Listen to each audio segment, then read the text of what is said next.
Today, we're doing something a little different, exploring a book review titled Charlie's Problem. He has had a falling out with his brain.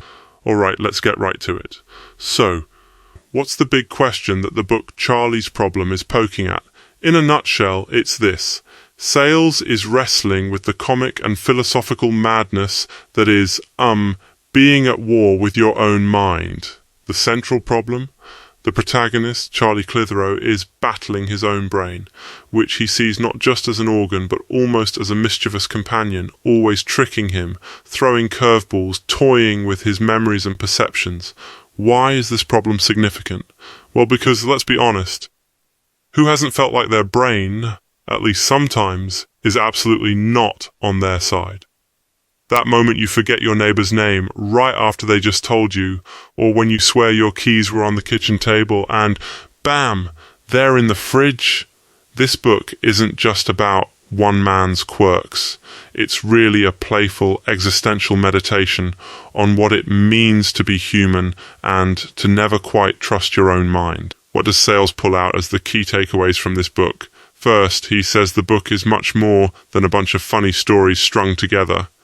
Instead, Sayles argues, it's a whole philosophical exploration stitched into a life's worth of mishaps, childhood confusions, teenage pranks, embarrassing moments in adulthood, all bound together by this tension between Charlie and his trickster brain. Every story reveals the mind's unreliability, but also its humour, its inventiveness, and even, get this, its wisdom.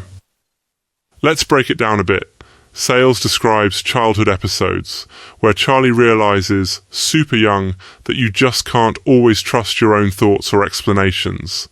For instance, as a kid, Charlie comes up with wild theories to explain things he doesn't understand, like why girls seem different or why adults behave so weirdly, and he's sincere, totally convinced, until of course he learns he's hilariously wrong.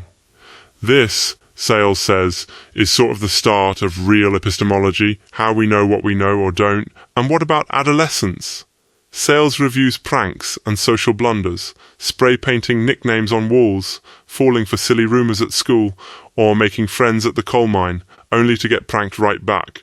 But, again, underlying all these stories is this ongoing debate between Charlie and his own brain. The brain, in Sayles' view, isn't just an organ, right? It's like a co-conspirator doing its own thing, sometimes helping, sometimes sabotaging. Then fast forward to adulthood, Charlie in far-flung places, outwitting German colleagues with brash, down-to-earth pit logic that cuts through unnecessary complexity. These stories aren't just comic. They seriously question what intelligence even is. Is it about being clever, or being practical, or, honestly, just figuring out how to get some sleep when there's a rooster outside? The genius of the book is in how it uses humour to tackle big philosophical questions. How does memory shape who we are? Why do we make the same mistakes year after year?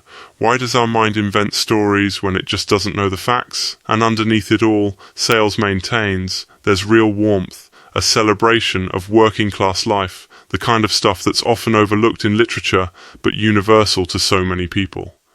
So, what does this mean for you, the listener? Well, if you've ever felt outwitted by your own thoughts, second-guessed your memories, or realized mid-laugh that life's absurd moments might actually be the most profound, Sayles' review is basically saying, hey, you're not alone, it's our greatest human adventure, trying to make sense of ourselves, even when our brains seem to be playing for the other team.